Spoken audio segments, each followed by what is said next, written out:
The road stretched endlessly ahead, a winding strip of cracked asphalt swallowed by dense forests on both sides. The sun was dipping behind the trees, casting long shadows that twisted and slithered like living things. Alex Carter tightened his grip on the steering wheel. It was supposed to be a straightforward trip, a weekend getaway to clear his mind. Work had drained him, and the pressures of city life felt unbearable. When he found an old map online leading to a supposedly hidden paradise just a few hours away, he didn't think twice. But now, as his GPS flickered and failed, the signal lost in a sea of static, doubt began to creep in. The further he drove, the more unnatural the road felt. There were no other cars. No signs. No landmarks. Just an endless stretch of emptiness. And then, just as panic started to rise in his chest, he saw it. A town, nestled in a valley where no town should be. It wasn't on any map, and he had certainly never heard of it. But there it was, a cluster of old, time-worn buildings with flickering streetlights. A gas station. A diner. A few scattered houses. The place looked as if it had been plucked from the past, untouched by time, eerily quiet. Alex slowed the car and pulled up in front of the diner. He stepped out, stretching his legs, the air unnervingly still. There was something odd about the place, but he couldn't quite place it. Maybe it was the way the neon sign above the diner barely flickered, as if struggling to stay lit. Or the absence of people. Yet the diner's door was open. Warm light spilled onto the cracked pavement. Curiosity, mixed with unease, pushed him forward. The bell above the door jingled softly as he stepped inside. The moment he did, everything felt wrong. A woman stood behind the counter, wiping a glass with a rag. She was dressed in a faded waitress uniform, her auburn hair curled in a vintage style. She looked up and smiled, a warm, practiced expression, but her eyes held something else. Something unsettling. "Welcome, traveler," she said. "We don't get many visitors here." Alex hesitated. He glanced around. The place was clean, almost too clean. The checkered floor was spotless, the booths neatly arranged. But something felt off. The clock on the wall ticked, yet the hands didn't move. The air smelled faintly of something burnt, though there was no sign of food. Thanks," Alex said, clearing his throat. "What's this place called?" The woman's smile didn't waver, but she paused just a second too long. "You're in Raventon," she said finally. Raventon? He had never heard of it. "Must have taken a wrong turn," Alex muttered. "No cell service out here. Do you know the nearest way back to?" The woman's hand shot forward, covering his. Her fingers were cold. "You should leave," she whispered. "Before nightfall." The door creaked open behind him before he could respond. Alex turned. A man in a sheriff's uniform stepped inside, the badge on his chest so faded he could barely make out the letters. His face was worn, his eyes dark and tired. "You lost son?" the sheriff asked, voice gruff. "I guess so," Alex admitted. "Was just looking for directions back to the highway." The sheriff exchanged a glance with the waitress. She pressed her lips together but said nothing. "There's no road back that way," the sheriff said. "Not anymore." A chill ran through Alex's spine. "What do you mean?" The sheriff pulled out a chair and sat across from him. "This town ain't supposed to exist," he said flatly. "But every few years, someone like you finds their way in." Alex's breath hitched. "Finds their way in?" The sheriff nodded. "This place, it pulls people. And once you're here," he exhaled deeply, "you don't leave." The words hung heavy in the air. Alex forced a laugh, though his chest tightened. "Come on," he said, shaking his head.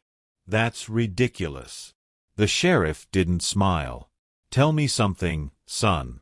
You see any power lines on your way in? Any road signs?" Alex opened his mouth to answer, then stopped. His mind raced, replaying the drive. No signs. No power lines. No indication that anyone had been here before. His stomach twisted. "I'm just messing with you," the sheriff finally said, breaking the silence. He forced a chuckle, but it felt fake. "Road's about a mile west. You'll find your way." The waitress didn't laugh.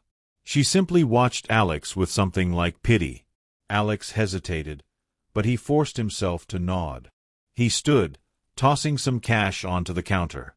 "Thanks," he muttered, heading for the door. The sheriff followed him outside. The sun had nearly disappeared, casting the town in deep shades of orange and purple. The shadows seemed to move in the dimming light, stretching in unnatural ways. "Drive fast," the sheriff said. Alex frowned. "What?" The sheriff leaned in. "Don't stop for anything." A strange noise echoed in the distance. A whispering sound, carried on the wind. Alex didn't wait. He climbed into his car, heart hammering, and pulled onto the road. The headlights cut through the growing darkness as he sped past the gas station, the empty homes, the streetlights flickering like dying fireflies. The road twisted sharply. He kept going, the diner's glow shrinking in his rearview mirror. And then, the town was in front of him. His breath caught. His hands went cold. The diner. The gas station. The same streetlights. He had never turned. He had never stopped. But somehow, impossibly, he was back where he started. A single figure stood in the road now. The waitress. She raised a hand, pointing at him. And then, behind her, in the growing dark, figures emerged from the shadows. Silent. Waiting. Alex's body screamed for him to run. But where could he go, when the road only led back to the forgotten town? Alex's hands were trembling against the steering wheel. His breath came in short, ragged gasps as he stared at the impossible sight before him. The town. Again. His heart pounded in his chest. He had been driving straight. He was certain of it. There were no turns, no forks in the road. But here he was, back in front of the same diner, the same gas station, the same flickering streetlights. And now, standing in the middle of the road, was the waitress. Behind her, the darkness moved. More figures stepped forward, emerging from the shadows between buildings.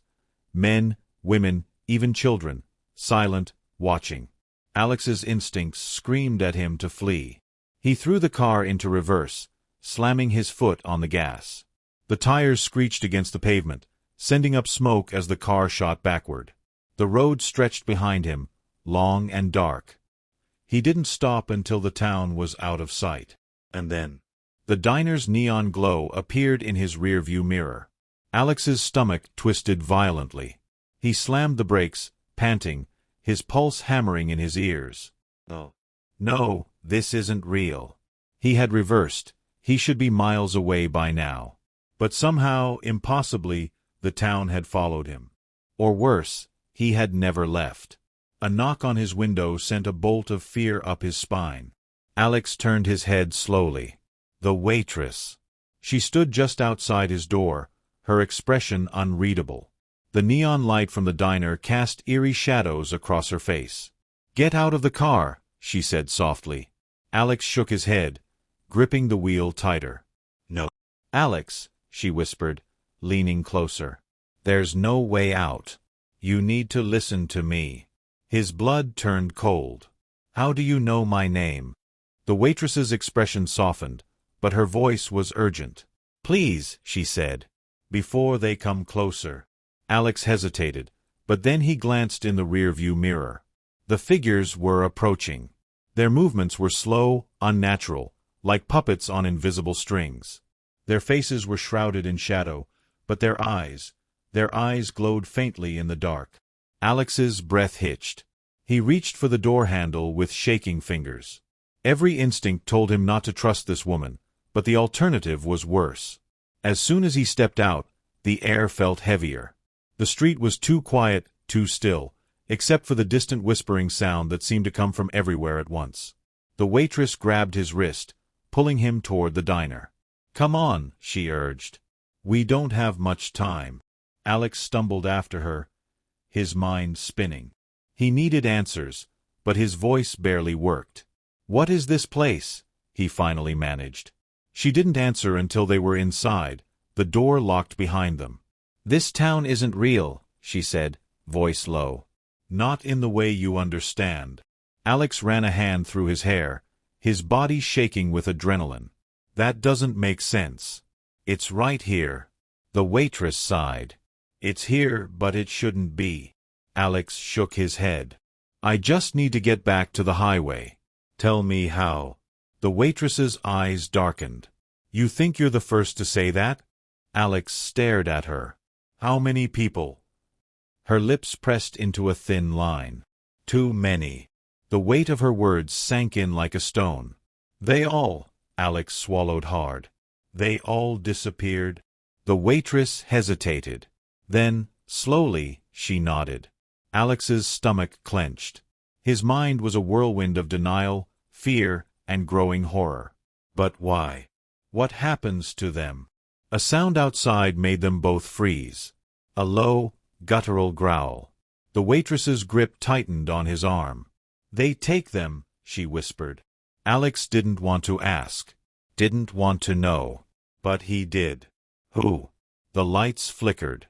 The shadows along the walls seemed to stretch unnaturally, reaching toward them.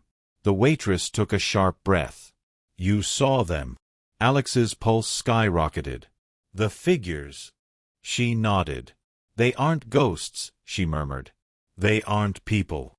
Alex's mouth was dry. "Then what the hell are they?" The whispering outside grew louder. The growl returned, deep and guttural, vibrating through the diner walls. The waitress's face was pale, her hands trembling. "They're the ones who got stuck here," she said. "People like you. People like me." Alex's breath caught in his throat. That's not possible." She let out a bitter laugh. "I've been here for 30 years, Alex. You tell me what's possible." His mind reeled. 30 years? She didn't look older than her early 30s. Before he could speak, something slammed against the diner's front door. The glass rattled violently. A shadow loomed on the other side. Not a person. Something taller. Something with too many arms. The whispering outside turned into a chorus. The waitress grabbed Alex's wrist, yanking him toward the back door. "We have to run." Alex barely had time to react before the glass shattered. The thing outside was coming in.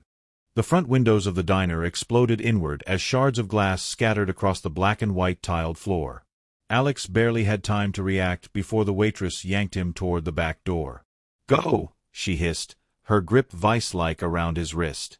Alex's feet stumbled beneath him, his mind struggling to keep up with the nightmare unfolding before his eyes. The thing standing in the shattered doorway wasn't human. Not anymore. It had the shape of a person, but its limbs were too long, its fingers tapering into blackened, claw-like points. And its eyes. The empty white glow in its sockets sent ice through Alex's veins. More shapes were emerging from the darkness behind it, dozens of them. Silent. Watching. Waiting. The whispering sound returned, rising in intensity, like 100 voices speaking over one another in a language Alex couldn't understand. The waitress threw open the back door, shoving him outside. The air was thick, suffocating, as if something unseen pressed against his skin. "Run, Alex." He didn't need to be told twice. His legs finally caught up with his panic, and he bolted. The cold night air burned his lungs as he sprinted behind the diner, through an overgrown alleyway littered with abandoned crates and rusting metal. The whispering followed. The waitress was right behind him, her breathing ragged but determined. "Where are we going?" Alex panted, glancing back. The figures were still coming. Moving unnaturally, gliding instead of walking. Their limbs twitched in ways that made Alex's stomach churn. "There's an old motel down the road," the waitress said between breaths. "If we make it there, we might have a chance." "A chance at what?" Alex nearly shouted. She didn't answer. They ran. Past the dim glow of a flickering street lamp, past empty cars that looked like they hadn't moved in decades. The entire town was like a snapshot frozen in time. The motel loomed ahead, a squat, two-story building with peeling paint and broken windows. The sign still buzzed, flickering between the words vacancy and something unreadable beneath it. They didn't slow down. The door to the lobby was unlocked, swinging open at the waitress's push. Alex stumbled inside, chest heaving, as she slammed the door shut behind them and locked it. For a moment, there was silence. Alex collapsed onto a dusty chair, his mind spinning. What the hell were those things? He gasped. The waitress didn't answer immediately. She paced near the window, peeking through the dirty blinds. They were like you once, she finally murmured. Alex blinked. What? She turned to face him, her expression unreadable. People who came here and never found a way out. His breath hitched. So you're saying... He swallowed hard. They're trapped. The waitress nodded. But they weren't always like that. The words sank into Alex's chest like lead. The figures outside, those things, had once been people like him. Travelers. Wanderers. Just like he had been a few hours ago, searching for an escape from his normal life. His hands shook. He wiped them on his jeans, but the chill inside him wouldn't leave. How long before? He hesitated. Before they turn into that. The waitress's expression darkened. Depends. Some last years. Some only days. Alex's stomach lurched. What happens to them? She exhaled, rubbing her arms. This town feeds on them. Alex's throat tightened. Feeds. She nodded.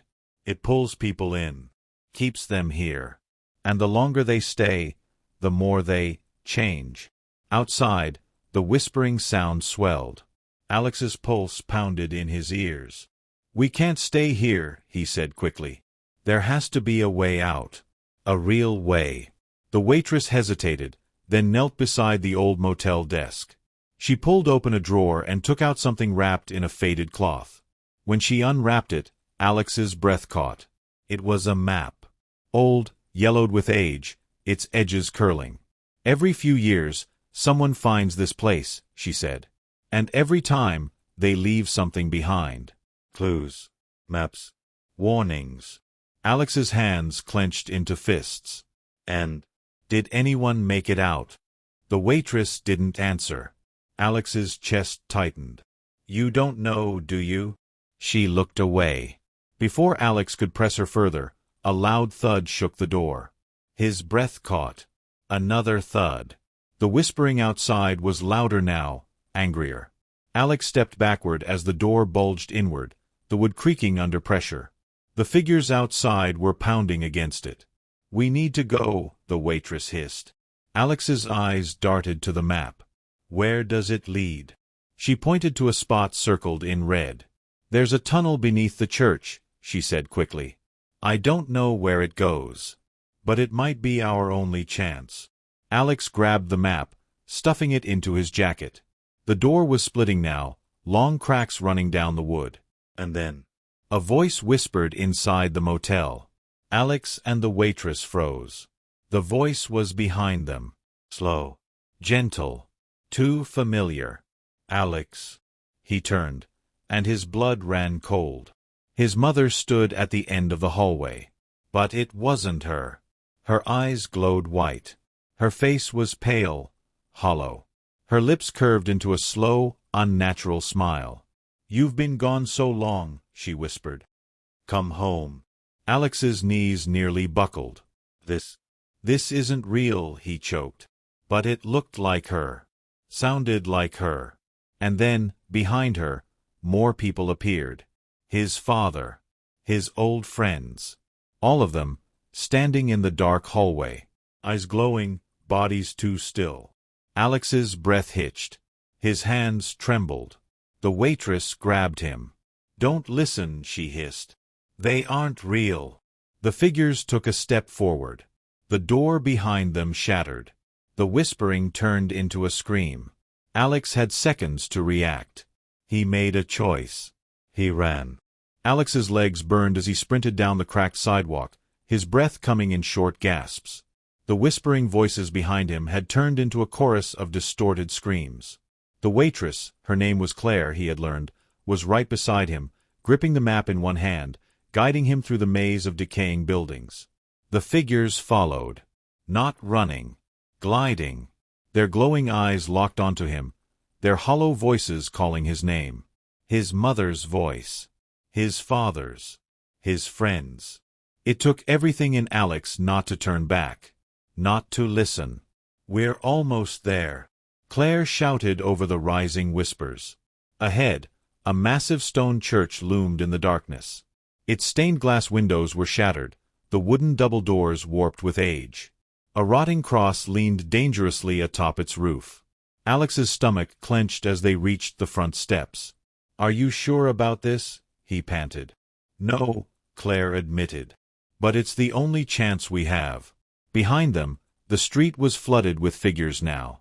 Their movements were jagged, unnatural, their bodies twitching as if struggling against invisible strings. Alex didn't hesitate. He shoved his shoulder against the heavy church doors, forcing them open just enough for both of them to slip inside. As soon as they entered, the whispering stopped. The sudden silence was deafening. The church's interior was suffocatingly dark. Only the faint moonlight from the broken windows illuminated the dusty wooden pews and a massive stone altar at the front. Alex's skin prickled. Something was wrong. Claire pulled out a flashlight from her apron pocket and flicked it on. The weak beam barely cut through the thick shadows. "Where's the tunnel?" Alex whispered. Claire scanned the floor with the light, then pointed toward a trapdoor behind the altar. "There." The air in the church shifted. Alex's stomach dropped. He could feel something watching them. "Let's move," he muttered. They rushed forward, climbing onto the altar.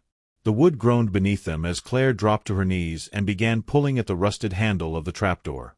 It wouldn't budge. "Help me," she hissed. Alex knelt beside her, gripping the edges of the handle with both hands. He gritted his teeth and yanked. The trapdoor lurched open with a sickening creak. A damp, rotting smell hit them. Below, a narrow stone tunnel stretched into pure darkness. Before they could react, a low growl rumbled behind them.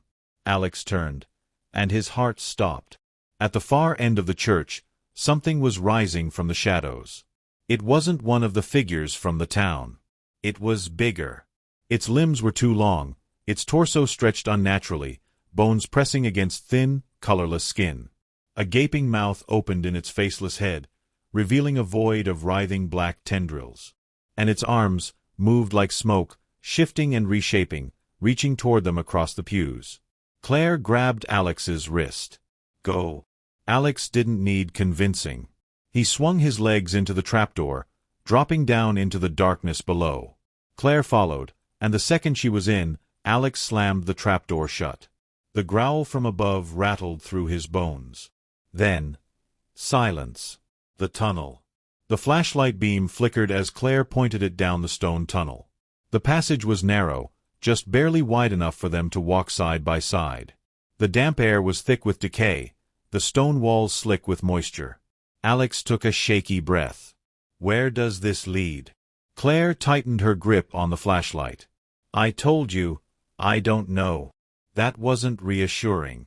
Alex pressed forward, his footsteps echoing in the tunnel. The deeper they went, the colder the air became. It felt like something was breathing against his skin. And then they saw them. Handprints. Covering the walls. Hundreds of them. Dark, smudged, some too large to be human. Alex's pulse quickened. "Tell me this isn't what I think it is." Claire swallowed hard. "I wish I could." A shiver ran through him. "People have been down here before," he muttered. Claire nodded. "And not all of them made it out." A gust of cold air rushed through the tunnel. The flashlight flickered violently, and for a split second, Alex thought he saw movement in the darkness ahead. A shape. A shadow that shouldn't be there. His hands curled into fists. "We keep moving." They pressed forward. The tunnel stretched on endlessly, twisting and turning in unnatural ways. The deeper they went, the more the stone walls seemed to change. At first, they were just old and cracked. Then, they became smoother, polished, reflective. Then, they became mirrors. Alex stopped. His own face stared back at him. Except, it wasn't his face. His reflection was smiling. A slow, wide, unnatural smile. His breath hitched. He took a step back, but the reflection didn't. Claire grabbed his arm. "Don't look at them." Alex forced himself to turn away. His skin crawled as he and Claire hurried forward, past rows of grinning reflections. The tunnel seemed to breathe. The walls shifted. The air turned thick and heavy, pressing down on them. And then, they reached the end. A massive stone door stood before them. Carved into it were symbols, spirals, twisted figures, hollow-eyed faces. But at the center, a handprint. Alex's chest tightened. Claire exhaled shakily. I think we need to touch it." Alex hesitated. The air around the stone door hummed. "Is this the way out?" he asked. Claire's lips pressed into a thin line. "Or the way in?" A chill ran through him. But behind them, the tunnel was no longer empty. The whispers returned. Alex turned his head, and his blood ran cold. The figures were here. Hundreds of them. Silent, unmoving, filling the tunnel. Glowing eyes. Grinning faces. Waiting. Alex didn't think. He slammed his hand against the stone print. The door shuddered. A deafening roar filled the tunnel. And then, the world fell apart. The stone door slammed open with an unnatural force, sending a burst of cold air into the tunnel. Alex stumbled backward, the floor beneath him shaking. Claire caught him just in time, both of them staring at the yawning darkness that lay beyond.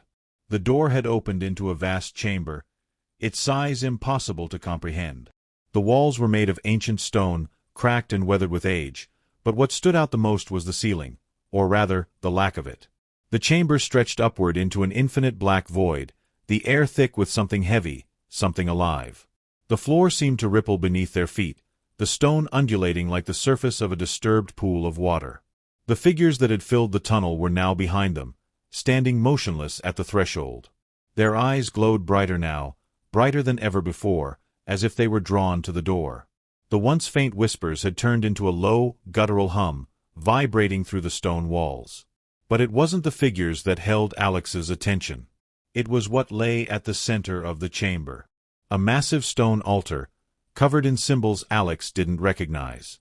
Its surface was slick with black tar, and above it, a glowing, pulsating orb hovered in the air, suspended by nothing. The orb flickered, its light dimming and brightening, as if it were breathing, as if it were alive. Alex's heart pounded in his chest. The air around them felt thick, like the very weight of it was pressing down on his bones. He could feel it now, the overwhelming sense of being trapped. "What is this place?" Alex whispered, unable to tear his eyes away from the orb. Claire stepped forward, her voice barely audible. This is the heart of the town. The source." Alex turned to her, his breath shallow. "The source of what?" "The town's curse. The reason people disappear. The reason the town keeps them. Keeps everyone." Alex's pulse quickened as he realized the full extent of what Claire was saying. "They aren't dead," she continued, her voice trembling. "They're trapped. Stuck in this place, feeding it. Feeding it with their memories. Their souls." Alex's stomach churned. The orb above the altar flickered again, and the air seemed to hum louder, as if it were reacting to Claire's words. "Every person who comes here," Claire said, stepping closer to the altar, "becomes part of the town's essence. The town pulls them in, breaks them down, and they," she swallowed, her eyes reflecting the terror she hadn't shown before.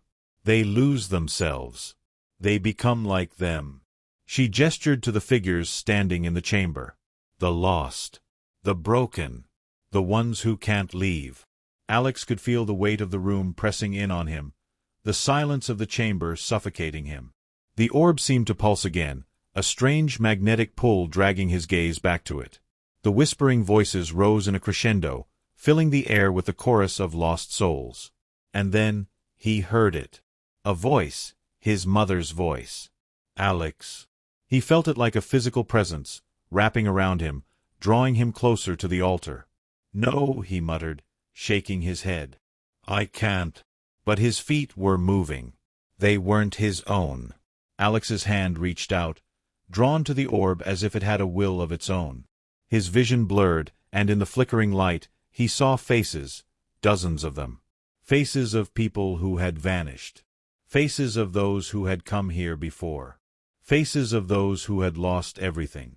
And Alex knew then that he was standing at the very heart of the curse. He had thought he could escape, but there was no escaping this. Not without becoming one of them. Suddenly, Claire yelled, "Alex, no. Don't touch it." Her voice snapped him back to reality. His hand was inches from the orb, but now a strange resistance filled the air. It was like a force trying to pull him in, a weight pushing against him. "Listen to me." Claire's voice broke through the chaos. "It will take you. It will consume you." Alex took a step back, the pull lessening, but only slightly. He looked at Claire, panic flooding his chest. I don't know what to do," he shouted, his voice hoarse. Claire's eyes flashed with something, determination. She grabbed his arm and yanked him away from the altar. "We don't have time," she said through gritted teeth. "We need to destroy it. Destroy it." Alex echoed, his mind struggling to catch up. She nodded quickly. "The orb, it's the town's power. If we destroy it, the town will collapse. Everything will end." Alex felt a flicker of hope. But then, the ground shook beneath them. The stone walls groaned, and the whispering voices turned into screams, a chorus of desperate, mournful cries. The figures in the chamber began to move. Slowly at first, but then faster, more erratically. They were closing in. Claire pulled Alex toward the altar, her eyes scanning the symbols etched into the stone around it. "We need something to break it." Without thinking, Alex grabbed the stone tablet near the altar. He slammed it against the orb with all his strength. The moment it made contact, the orb screeched, a high-pitched noise that rattled his teeth. The light flickered violently, casting strange shadows across the room. The ground beneath them cracked. The figures around the chamber let out a collective scream, a soul-shattering wail. And then, silence. The orb shattered into 1,000 pieces, the light extinguishing in an instant. For a moment, everything was still. The air was thick with the scent of decay, but the oppressive weight was gone. The figures around the chamber froze, their eyes dimming. One by one, they began to crumble to the ground, their forms falling apart into dust. The whispers stopped. And for the first time since Alex had arrived, the town was silent. But as the figures disintegrated, Alex felt a strange sensation, a feeling of release, as if the very air was clearing. The oppressive weight of the place began to lift, and Alex realized he was breathing easier. Claire stood beside him, staring at the empty chamber. "We did it," she whispered. Alex didn't know what to say. He looked at the altar, at the dust swirling in the air, at the place where the orb had once been. The town, the curse, it was all gone. But there was still one question left. "Is it really over?" Alex asked quietly. Claire turned to him, her expression weary. "I don't know." But for the first time since they arrived, Alex felt a glimmer of hope. They had survived. The town was no more. And for the first time, he was truly free.